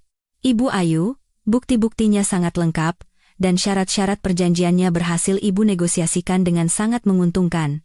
Jangan khawatir, prosedur selanjutnya serahkan pada saya akan segera mendesak pihak lawan untuk memenuhinya. Jika Pak Adi berniat macam-macam, ada banyak cara untuk membuatnya patuh. Nada bicara pengacara Handoko penuh percaya diri. Aku mengangguk. Saya serahkan pada Bapak, pengacara. Tuntutan saya hanya satu, cepat, dan hak-hak hukum saya terjamin semaksimal mungkin. Tentu saja. Meninggalkan kantor hukum, aku merasa ringan yang belum pernah kurasakan. Urusan profesional diserahkan pada ahlinya, dan aku harus mulai merencanakan hidupku sendiri. Hari-hari berikutnya sibuk dan penuh. Pihak Adi, seperti dugaanku, setelah kehancuran dan penolakan awal, dihadapkan pada surat somasi dari pengacara dan telepon dari pengacara Handoko yang logis dan tajam, ia akhirnya menerima kenyataan. Ia pasti sadar bahwa jika sampai ke pengadilan, ia akan kalah lebih telak dan kehilangan lebih banyak. Tabungan yang ia sembunyikan pun tidak bisa disembunyikan di bawah pelacakan pengacara Handoko. Akhirnya, ia dengan patuh bekerja sama dalam prosedur balik nama properti dan mentransfer tabungan serta uang ganti rugi yang tertera dalam perjanjian ke rekeningku. Rumah yang penuh dengan kenangan menyakitkan itu, aku serahkan pada agen properti untuk segera dijual.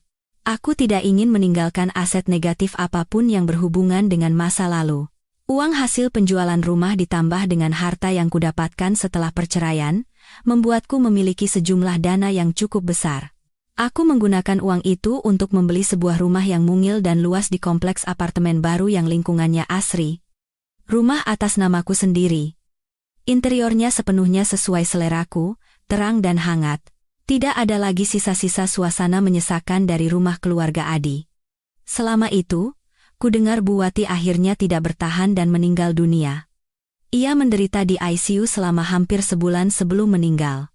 Adi menyelenggarakan pemakaman sederhana, dan seluruh prosesnya sangat kacau dan dingin. Rania, saat ia paling kesulitan, benar-benar menghilang. Menurut informasi detektif, ia sepertinya dengan cepat menemukan pria kaya baru. Adi kehilangan harta dan cinta. Pekerjaannya juga terpengaruh karena kondisi mental yang tidak stabil dan gosip-gosip yang beredar. Kudengar ia dipindahkan ke posisi yang tidak penting dan masa depannya suram.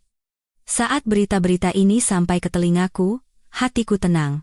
Akhir hidup mereka, sejak aku meninggalkan kafe itu, sudah tidak ada hubungannya lagi denganku. Itu adalah hasil dari benih yang mereka tanam sendiri. Aku tidak bersimpati, juga tidak merasa puas. Hanya sebagai penonton, mendengar akhir yang sudah lama terprediksi, pusat hidupku sepenuhnya pada membangun kembali diriku sendiri. Aku mendaftar di kelas yoga dan gym, menyewa pelatih pribadi, untuk memulihkan tubuh yang lemah karena kelelahan jangka panjang. Melihat diriku di cermin yang semakin kencang dan sehat, aku merasakan vitalitas yang telah lama hilang.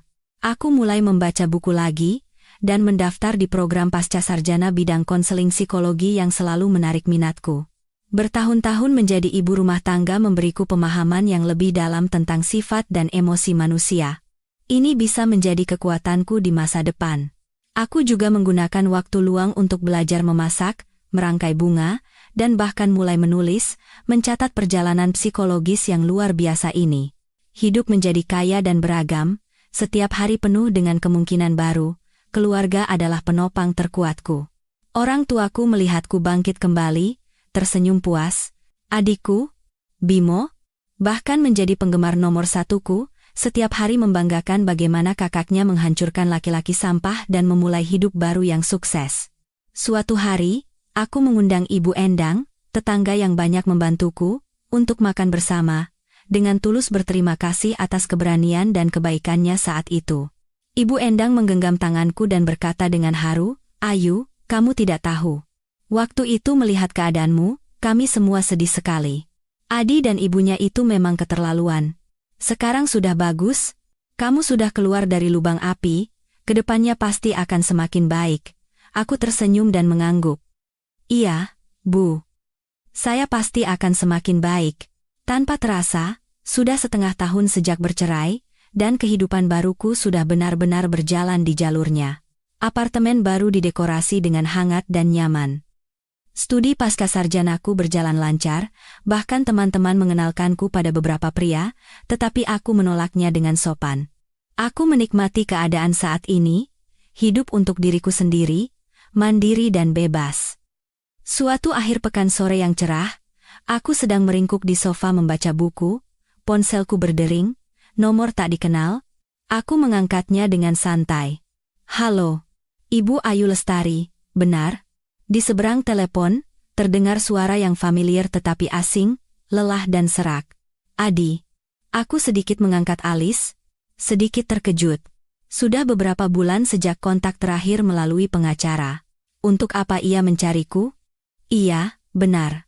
"Ada apa?" Suaraku menjaga jarak dan formal. Di seberang sana hening selama beberapa detik, hanya terdengar napasnya yang berat. Setelah beberapa saat, ia dengan susah payah membuka mulut. Suaranya bercampur dengan isak tangis samar dan penyesalan. Tidak apa-apa. Hanya ingin bilang maaf padamu." Aku memegang ponsel, tidak menjawab. Permintaan maaf yang terlambat ini terdengar begitu ringan dan tidak berarti sekarang.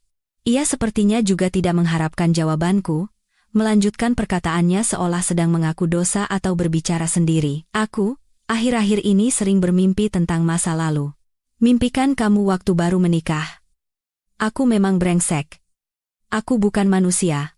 Aku sudah kehilangan keluarga yang baik, kehilangan kamu yang terbaik. Kalau saja waktu itu aku." Ia terbata-bata. "Pak Adi," aku dengan tenang memotong kalau sajanya. "Biarkan yang lalu berlalu. Kita masing-masing punya kehidupan baru yang harus dijalani. Kalau tidak ada hal lain," saya tutup teleponnya. "Tunggu." Ia berteriak panik. Suaranya bercampur dengan harapan sia-sia terakhir. "Ayu, kita benar-benar. Tidak ada kemungkinan sedikit pun lagi?" Aku tahu aku salah besar. Tapi aku benar-benar menyesal. "Tidak ada." Suaraku jelas dan tegas, tanpa sedikit pun keraguan. "Hidup saya sekarang sangat baik. Saya tidak ingin diganggu, semoga Anda juga baik-baik saja ke depannya. Selamat tinggal." Setelah selesai bicara, aku tidak memberinya kesempatan untuk bicara lagi, langsung menutup telepon dan menambahkan nomor baru ini ke daftar hitam. Meletakkan ponsel, aku berjalan ke jendela. Senja di luar mewarnai kota dengan cahaya keemasan yang hangat. Di taman kompleks apartemen, anak-anak berlarian. Semuanya penuh vitalitas dan harapan. Aku mengangkat gelas air di atas meja dan menyesapnya. Airnya hangat pas, dengan sedikit rasa manis. Telepon penuh penyesalan dari Adi dan permintaan maaf yang terlambat. Di danau hatiku, tidak ada riak sedikit pun, bahkan rasa kasihan. Suaranya, pengakuannya, sikapnya yang berusaha memperbaiki hubungan, semuanya seperti bayangan samar yang dilihat melalui kaca berkabut, tidak bisa membentuk gambaran yang jelas di hatiku. Ayu Lestari di masa lalu, yang menangis dan tertawa karena setiap perkataan dan tindakannya, sudah mati di sudut dingin bandara internasional itu. Aku yang sekarang, memiliki inti yang kokoh, tujuan yang jelas, dan hanya akan hidup untuk kebahagiaan dan pertumbuhan diriku sendiri. Aku mencurahkan lebih banyak energi pada studi pascasarjanaku. Pengetahuan profesional tentang konseling psikologi tidak hanya menjadi secercah cahaya yang menerangi arah karierku di masa depan, tetapi juga memungkinkan aku untuk menganalisis 3 tahun yang telah kualami dengan lebih dalam dan rasional. Aku mengerti bahwa itu bukan sepenuhnya kesalahanku, melainkan hasil yang tak terhindarkan dari kekurangan emosional jangka panjang, ketidakseimbangan kekuasaan dalam rumah tangga, dan nilai pribadi yang tertekan. Pembebasan kognitif ini membuatku merasa lebih ringan daripada kompensasi material apapun.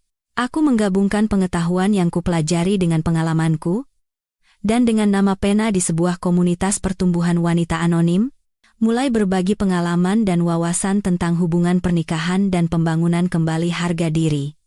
Aku tidak mendramatisir ceritaku, melainkan lebih fokus pada analisis dan saran. Tak disangka, tulisan-tulisan yang tulus ini mendapat banyak simpati dari banyak wanita, dan aku menerima banyak ucapan terima kasih dan pesan pribadi. Melihat pengalaman dan pemikiranku bisa memberikan sedikit kekuatan dan inspirasi bagi orang lain, Aku merasakan kepuasan yang belum pernah terjadi sebelumnya yang didasarkan pada realisasi nilai diri.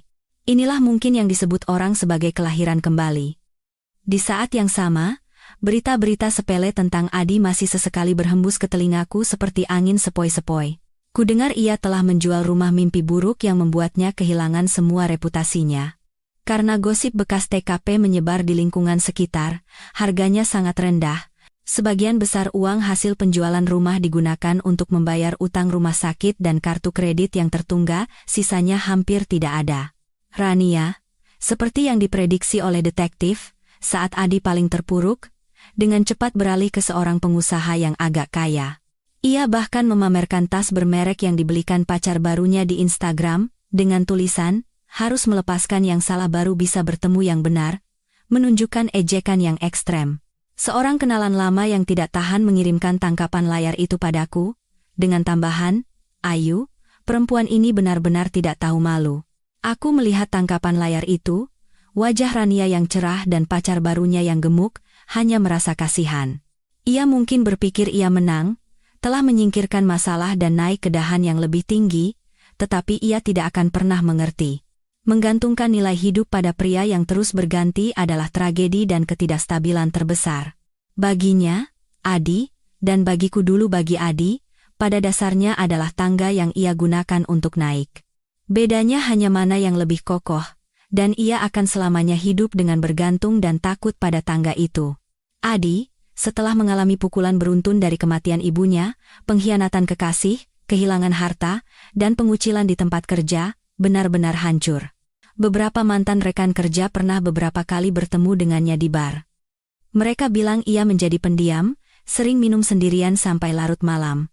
Di usia awal 30-an, rambutnya sudah beruban, dan matanya tidak lagi menunjukkan keangkuhan seperti dulu, hanya ada kelelahan yang mati rasa. Ia pernah mencoba menghubungi teman-teman lama, mungkin untuk mencari hiburan atau bantuan, tetapi kebanyakan dari mereka, setelah mengetahui perbuatannya, menjauhinya. Dunia yang realistis ini, saat sukses dan berjaya, dikelilingi banyak orang, tetapi saat terpuruk dan gagal, barulah terlihat betapa dinginnya hati manusia. Mendengar cerita-cerita ini, hatiku tetap tenang. Bukan karena aku dingin, tetapi karena aku tahu betul, setiap orang harus bertanggung jawab atas pilihannya. Hasil yang didapat Adi hari ini adalah benih yang ia tanam kemarin. Saat ia memilih untuk mengkhianati pernikahan dan menghindari tanggung jawab, ia harus menanggung akibat ditinggalkan dan karier serta hidupnya hancur. Jalan ini ia pilih sendiri, tidak ada yang menodongkan pistol ke kepalanya. Dan aku juga memilih jalanku sendiri. Meskipun awalnya sulit, jalan kemandirian ini semakin lebar dan semakin cerah. Setengah tahun kemudian, aku lulus ujian masuk pasca sarjana dan memulai studi sistematis. Aku juga menggunakan sebagian tabunganku untuk mendaftar di kursus sertifikasi konselor psikologi profesional, menggabungkan teori dan praktik. Aku belajar dengan penuh semangat. Hidup dipenuhi dengan studi, olahraga, sesekali bepergian, dan berkumpul dengan keluarga dan teman, benar-benar kaya dan bahagia. Secara kebetulan, melalui perkenalan profesor di kursus, aku berhubungan dengan sebuah organisasi nirlaba yang berfokus pada hak-hak perempuan. Mereka sedang merekrut sukarelawan yang memiliki empati dan latar belakang pengetahuan yang relevan untuk memberikan dukungan psikologis dan konsultasi hukum bagi wanita yang mengalami kesulitan dalam rumah tangga. Aku hampir tanpa ragu mendaftar. Di organisasi nirlaba itu, aku bertemu dengan berbagai wanita yang berada dalam kesulitan. Ada yang, seperti aku dulu, tersesat dalam pernikahan. Ada yang mengalami kekerasan dalam rumah tangga, tetapi tidak berani bersuara. Ada yang berada di persimpangan jalan perceraian, takut akan ketidakpastian masa depan. Dalam proses mendengarkan cerita mereka, menggunakan pengetahuan yang kupelajari untuk membimbing dan membantu mereka, aku seolah melihat diriku yang tak berdaya di masa lalu. Dalam proses ini, aku tidak hanya membantu orang lain, tetapi juga menyembuhkan luka terdalamku sendiri. Aku semakin yakin bahwa meninggalkan Adi dan memulai hidup baru adalah keputusan paling benar yang pernah kubuat. Suatu akhir pekan, aku selesai memberikan konseling di pusat amal. Senja mewarnai langit dengan warna oranye hangat. Aku berjalan di jalan yang ramai, melihat orang-orang yang berlalu lalang. Setiap orang punya ceritanya masing-masing, punya suka dan dukanya masing-masing. Ponselku berdering. "Ibu?" Ia bertanya aku mau makan apa malam ini. Katanya ia membeli ikan segar. Aku tersenyum dan menjawab, "Apa saja yang ibu masak pasti enak. Masakan ibu kan yang paling enak." Sekitar 30 menit lagi aku sampai rumah. Setelah menutup telepon, rasa bahagia yang kokoh dan hangat menyelimutiku. Cinta keluarga yang tak berkesudahan, karier dan semangat yang kucintai, kemampuan ekonomi yang mandiri, dan nilai yang kurasakan saat membantu orang lain. Kehidupan seperti inilah yang benar-benar kuinginkan. Aku tanpa sadar mengangkat kepala dan melihat pantulan diriku di etalase toko di sudut jalan. Rambut pendek yang rapi, setelan yang pas di badan, wajah yang menunjukkan senyum percaya diri dan tenang, tatapan mata yang cerah dan tegas. Ini bukan lagi Ayu Lestari yang kuyu, yang berputar-putar di antara popok ibu mertua dan dapur di dalam ruangan gelap rumah keluarga Adi. Waktu adalah penyembuh terbaik dan hakim paling adil. Badai yang mengguncang hidupku, tanpa terasa sudah berlalu 2 tahun. 2 tahun? Cukup untuk sebuah kota memiliki landmark baru, cukup bagi seseorang untuk berubah total, luar dan dalam. Aku berhasil lulus pasca sarjana dan dengan nilai memuaskan lulus ujian sertifikasi konselor psikologi tingkat nasional. Ayu Lestari, ibu rumah tangga yang dulu terjebak dalam rawa pernikahan dengan harga diri rendah, kini telah menjadi konselor psikologi dengan kualifikasi profesional, mulai menerima kliennya sendiri.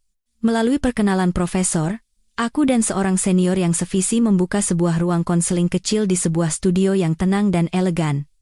Namanya Tunas. Melambangkan kelahiran kembali dan harapan, studio itu kudesain sendiri. Nuansa krem hangat dan warna kayu menjadi warna utama, dengan tanaman hijau sebagai aksen. Sinar matahari yang masuk melalui tirai terasa hangat dan tenang. Di sini, aku bertemu dengan wanita muda yang bingung karena cinta, wanita parubaya yang kehilangan arah dalam karier, dan para istri yang menderita dalam hubungan rumah tangga. Setiap kali aku mendengarkan, membimbing dengan pengetahuan profesional dan pengalaman pribadi, berempati dan memberdayakan, aku merasakan nilai diri yang belum pernah ada sebelumnya. Aku tidak bisa menyelamatkan semua orang, tetapi aku berharap di saat-saat tergelap mereka, aku bisa menjadi secercah cahaya, memberikan sedikit kehangatan dan arah. Proses membantu orang lain ini adalah sublimasi dari proses penyembuhan diriku sendiri. Aku telah benar-benar keluar dari bayang-bayang label mantan istri Adi. Aku adalah Ayu Lestari. Sebagai individu yang mandiri, berdiri tegak dengan kemampuanku sendiri, dan berusaha membantu orang lain untuk berdiri tegak. Hal-hal di masa lalu sudah seperti angin lalu. Nama Adi Nugraha dan semua berita tentangnya telah sepenuhnya lenyap dari hidupku. Sesekali dari beberapa kenalan lama yang masih berhubungan, kudengar ia telah meninggalkan kota ini dan pergi ke kota kecil yang biaya hidupnya lebih murah. Apa yang ia lakukan, tidak ada yang tahu, dan tidak ada yang benar-benar peduli. Ia seperti batu yang dilemparkan ke danau. Pernah menimbulkan riak besar yang kotor, tetapi akhirnya danau itu kembali tenang, seolah tidak pernah terjadi apa-apa. Jalur hidup kami, setelah persimpangan yang sengit dan tabrakan yang lebih sengit, telah terbelah ke alam semesta yang sama sekali berbeda, tidak mungkin ada titik temu lagi. Ini bagus. Mimpi mewah Rania sepertinya juga tidak bertahan lama. Kudengar ia dan pria takdirnya itu bertengkar hebat. Penyebab spesifiknya tidak diketahui, tetapi kehidupan yang sepenuhnya bergantung pada orang lain, saat badai datang, berapa lama bisa bertahan? Berita-berita ini membuat jalan di bawah kakiku semakin kokoh. Hanya langit yang diperjuangkan sendiri yang paling kokoh dan dapat diandalkan. Hidupku sederhana dan kaya. Selain bekerja, aku rutin yoga dan membaca. Setiap tahun aku merencanakan 1 atau 2 kali perjalanan, kadang bersama keluarga, kadang sendirian. Di bawah gunung salju, aku merasakan betapa kecilnya diriku. Di depan lautan, aku merasakan keagungan. Di kota tua, aku mendengarkan sejarah. Pengalaman-pengalaman ini terus memperluas wawasan dan hatiku. Aku belajar menikmati kesendirian, dan juga menghargai keramaian. Hubunganku dengan orang tua dan adikku semakin erat. Dukungan dan pengertian tanpa syarat dari mereka adalah sandaran terhangatku. Dalam hal perasaan, aku mempertahankan sikap terbuka tetapi hati-hati. Ada beberapa perjodohan, ada juga pria yang menunjukkan ketertarikan di tempat kerja dan studi. Aku tidak lagi seperti saat muda, mendambakan hubungan untuk membuktikan harga diri atau mencari apa yang disebut sandaran. Aku menikmati keadaanku saat ini yang penuh dan mandiri. Jika aku bertemu seseorang yang membuat hatiku berdebar, seseorang yang bisa saling menghormati, mengagumi, melihat pemandangan bersama, dan tumbuh bersama, aku akan menerimanya. Jika tidak bertemu, hidupku sendiri juga tetap sangat indah. Cinta bukan lagi kebutuhan hidup, melainkan pilihan yang membuat hidup lebih indah. Suatu sore musim semi yang cerah, aku mengantar klien terakhir dan merapikan catatan konseling. Di luar jendela, lampu kota sudah berkelip seperti bintang di bumi. Aku mengunci pintu studio tunas dan berjalan pulang dengan langkah ringan. Angin malam menyapu wajahku, membawa aroma bunga. Aku tiba-tiba teringat diriku 2 tahun lalu, yang meringkuk di sudut bandara internasional, seluruh tubuh dingin dan hati seperti abu. Saat itu, aku tidak akan pernah membayangkan bahwa di dalam cangkang keputusasaan itu, tersimpan dunia baru yang begitu luas dan penuh kemungkinan. Penderitaan tidak menghancurkanku, sebaliknya, itu menjadi api yang menempa diriku, membakar habis sifat pengecut, ketergantungan, dan ketidakjelasanku, dan menciptakan tulang punggung yang kokoh, mandiri, dan jernih. Aku berterima kasih pada Ayu Lestari yang dalam situasi putus asa tidak menyerah pada dirinya sendiri, memilih untuk bangkit dan melawan. Karena kekejaman dan ketegasannya saat itu, aku bisa mendapatkan lautan luas dan langit tinggi hari ini. Tidak ada jalan yang sia-sia dalam hidup. Setiap langkah memiliki maknanya, ketulusan yang diinjak-injak, air mata yang ditahan, perjuangan di tengah malam. Semuanya telah berubah menjadi hati yang memahami orang lain, wawasan yang menembus sifat manusia, dan kepercayaan diri untuk tidak takut pada masa depan dan tidak menyesali masa lalu. Aku menatap langit malam, bintang-bintang berkelip, setiap bintang punya orbitnya masing-masing. Dan aku, Ayu Lestari, akhirnya menemukan orbitku sendiri. Tidak lagi keluar jalur karena siapapun, tidak lagi kehilangan cahaya karena siapapun, hanya dengan gigih memancarkan cahayaku sendiri yang hangat dan ulet, menuju lautan bintang yang kuciptakan sendiri.